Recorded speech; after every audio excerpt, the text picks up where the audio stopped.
everyone, welcome back to my channel. Aletha here of Ribbons and Zippers. If you are new here, welcome. You know, I am so excited to share with you the making of these silk pants. They are a part of my series, Learning to Sew with Silk, and they are gorgeous. As you can see, they are pinstripe, and I have blocked them, pattern blocked them. So I am going to show you just how I did it, and I know that you are going to learn something new and creative in this process, and I am so glad that you're with me today to share this with you. So stick with me to the end, and I'm sure you're going to like what you see, and let's get started. Okay, so the first thing that you're going to need is a pair of pants, a pattern that's your size, and you're going to lay it on your muslin, and you're going to measure your grain line so that it is perfectly even all the way down. Because remember, we're working with stripes, and we need to make sure that the line is perfectly straight. The next step is to cut out your front and back pieces of your pants. I prefer using a rotary cutter. I know this is muslin, but I'm using the rotary cutter so I can get a nice straight line here.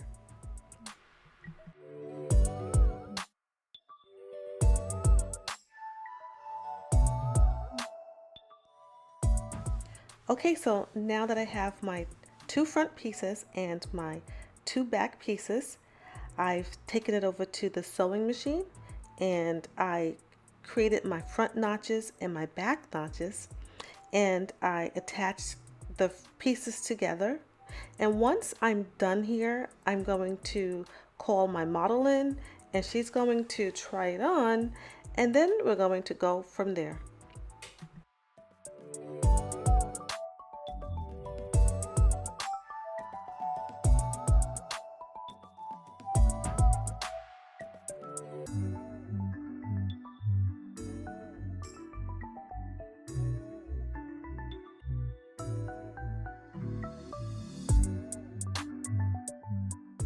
Okay, so the muslin fit perfectly on the model.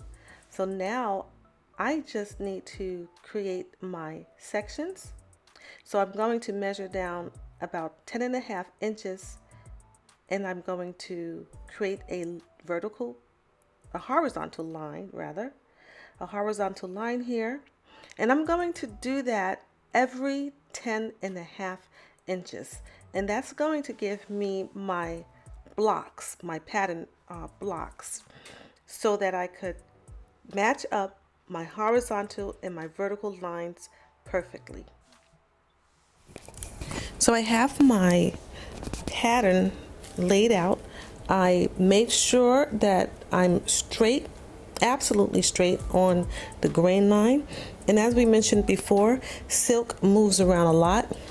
So I'm using, to keep my silk stable, I'm using pins, and you have to be very careful. If your silk is one that has a tendency to keep holes, like organza or taffeta, you want to be careful. This particular silk does not, but I'm using extra sharp glass head pins for this silk. And so what I'm going to do is I'm going to cut along my seam line, and I'm going to add an extra 1/2 inch so that I could sew each part. As I go along, I'm going to add my extra 1/2 inch. Okay, as you can see, I'm separating my pieces. So just go ahead and be very careful, and just use a pair of paper scissors and cut along the line. I'm cutting along that line. Each one of my separate pieces is going to be 10.5 inches. I want to show you how I matched my grain line straight along the stripes. So this is perfectly straight according to the grain line. And I want to show you what I've done here. I've added a fly. This is considered a cut-on fly, and I have a tutorial specifically for the cut-on fly on how to put it on a pair of silk pants. So if you're interested, I'm not going to go over how to install a cut-on fly. Please go to my video on how to put on the fly. That's the video that comes right before this one. I need to add a 1/2 inch seam for each section. So I need to use a ruler. I'm going to show you a few rulers. This ruler is a metric pattern making ruler. So what I like about this ruler is that it has these really exact lines, 90-degree angles, 45-degree angles. And because it has those angles, those straight lines, I can use it to make sure that my pattern is straight. So as you can see, the pattern is straight on the grain line and straight on the 90-degree angle line. But what I can't do with this particular ruler, because it is metric, I can't measure down a 1/2 inch. But you can, if you were using metric, you can do that if you were using centimeters. Now I have another ruler. This is a Dritz see-through ruler, and it has measurements for 1 inch, 1/4 inch, 1/2 inch, 5/8 inch, and 3/4 of an inch. So you can go by the open slots here. So if I put this here, I can measure along a 1/2 inch, and I can make my mark in the 1/2 inch slot. That's another way. Now I like these two rulers because they are see-through as well, but I like them because they're 1 inch, and also they all go all the way down to 1/16 of an inch. And what I like about it is that I can measure my 1/2 inch line and line up my grain line with one of the vertical lines, have my 1/2 inch, and then make my mark with my chalk.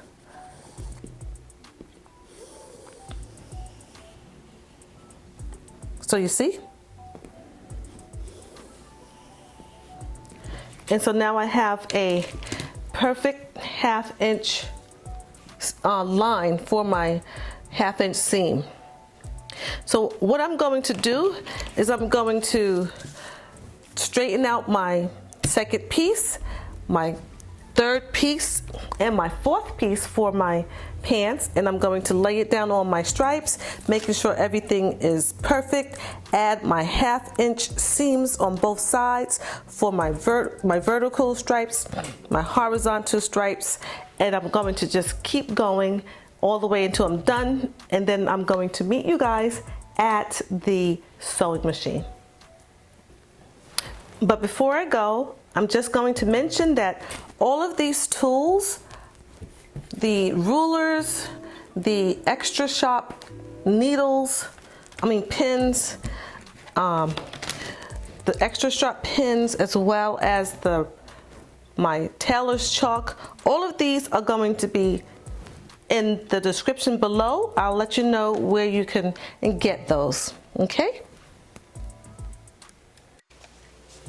So here I have my front flies, my pocket section for the front piece, the back piece as well, the pocket section, and this is so that I can have stability. Stability is always good when you're working with silk.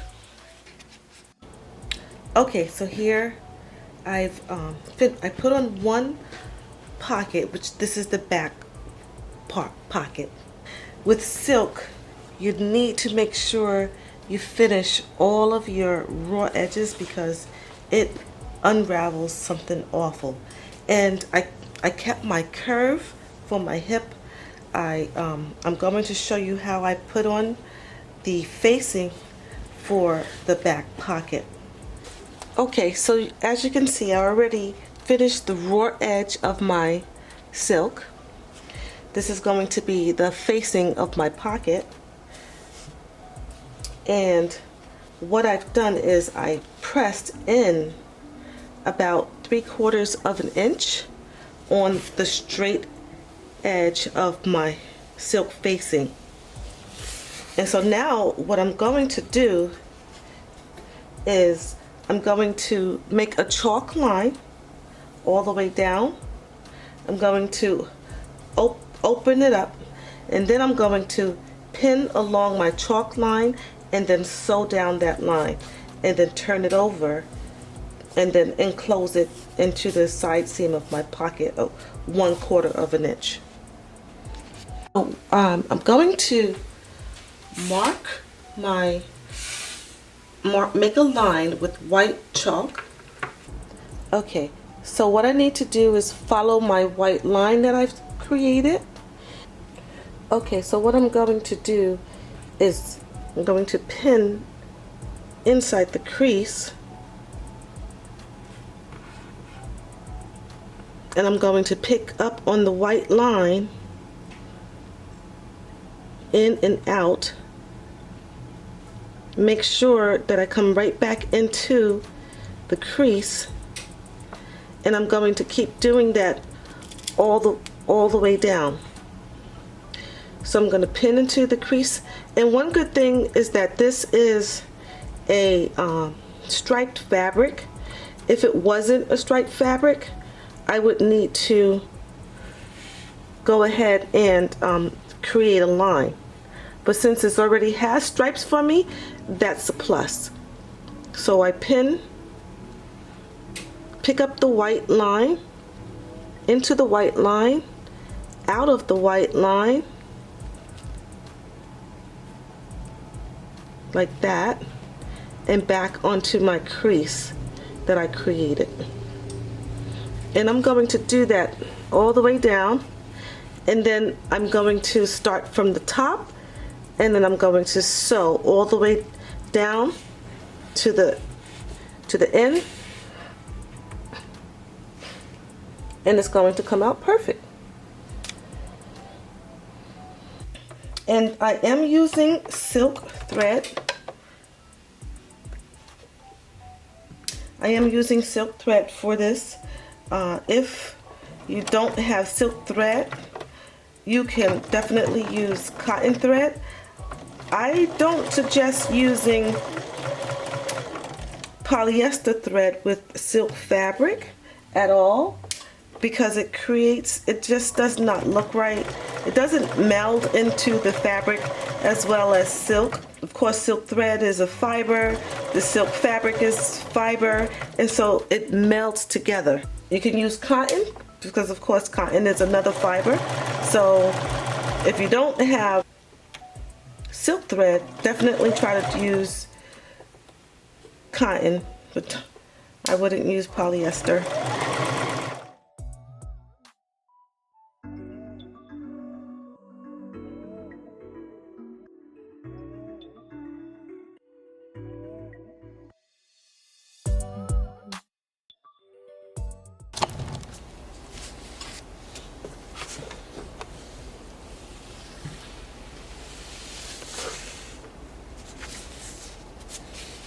And that looks really, really nice. Alright, so here's my seam, and I'm going to snip into the seam. Since this is on a curve, I'm just going to go ahead and snip into my seams here, and then I'm going to press. Okay, I'm going to use my tailor's ham to press open my seam here.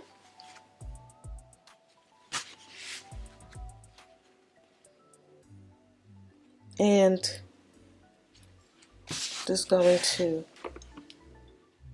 press open the seam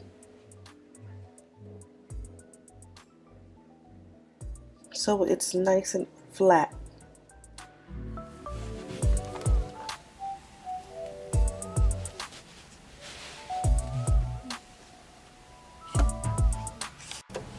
Okay, so I've put on my front pockets.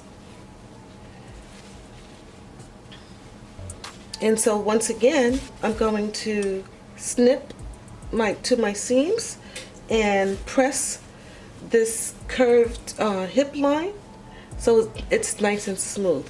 But before I go any further, after I do that and before I go any further, I'm going to install my zipper. Okay? So as you can see, the silk is already starting to fray. So what I'm going to do is just cover up that seam on the inside of the pants, on the where the pocket is, the inside of the pocket. And I'm going to do that on both sides, and then I'm going to go ahead and create my waistband. Okay, so I've completed my waistband. I have a front and back, but the most important thing that I want to point out is the matching of the stripes. Look how perfect that is. You can barely even notice that they're sewn together. So that's important when you're matching your stripes. You want to make sure, like for this project, you guys know that I'm doing stripes horizontal and vertical, and I just want to show you how beautiful that is.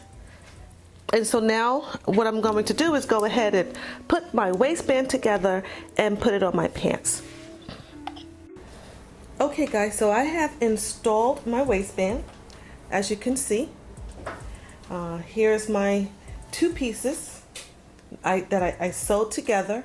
I sewed together my two pieces and matched them up perfectly with the side seam on both sides. So what I'm going to do is now I'm going to fold it over, and then I'm going to stitch right across there so it matches the edge of my zipper on both sides right here. So when I fold it over,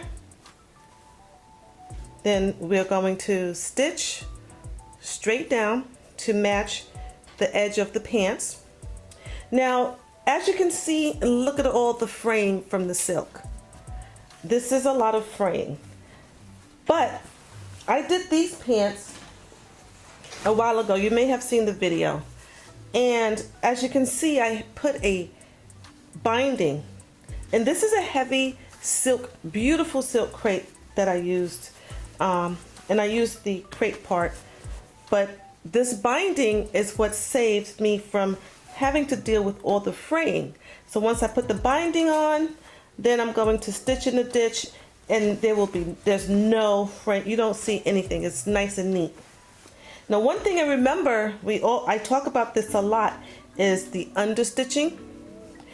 You can see it here really good on these pants, but on the silk, because remember I used silk thread, everything blends in so well you could barely even see the understitching.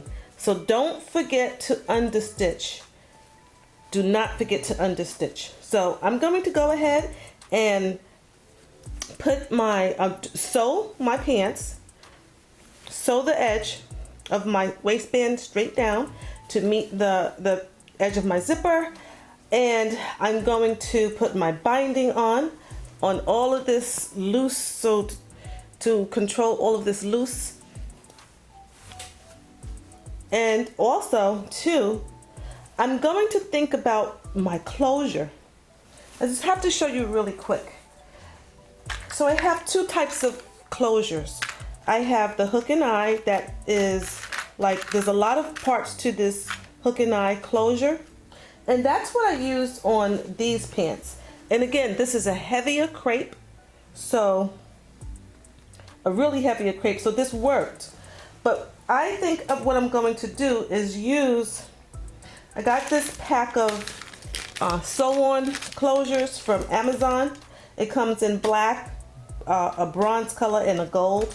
So since this has gold, what I'm going to do is I'm going to use these closures sew-on. There's only two pieces, And I think that's best for this lightweight silk.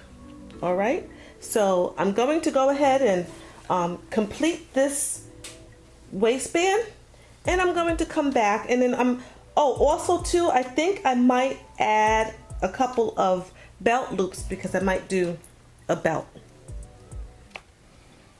Okay, so now that I've installed my waistband, I have the front of my waistband and then the facing. Remember, I made two parts, so this is the facing, and I also cut a 1-inch strip of vertical lines that I'm using for my binding. We don't want to see any of this shearing from any of this shedding from the silk. So I attached a 1-inch vertical lines to contrast with my horizontal lines. I trimmed my facing about 1/4 of an inch to 1/2 of an inch, and then I've sewn a 1/4 inch seam. I folded under for about 1/8 of an inch, so it creates a nice contrast. And now the only thing that I need to do is go ahead and stitch in the ditch. So I want to fold my facing so that it's right at my seam for my waistband, and then I'm going to pin all the way across, and I'm going to stitch right here, stitch in the ditch.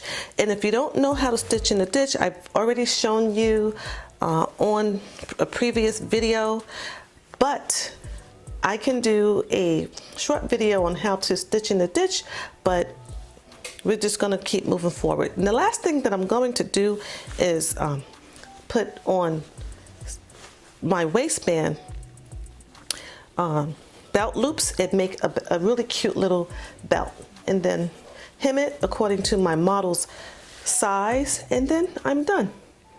So that completes this tutorial. Okay everyone, thank you so much for watching. I really hope that you enjoyed what you've learned, and if you have a project that you would like to share, please put it in the comments. I would love to see it. I want you to really enjoy what you're learning, so I hope that you like and subscribe and come back again next week. Until then, have a great week.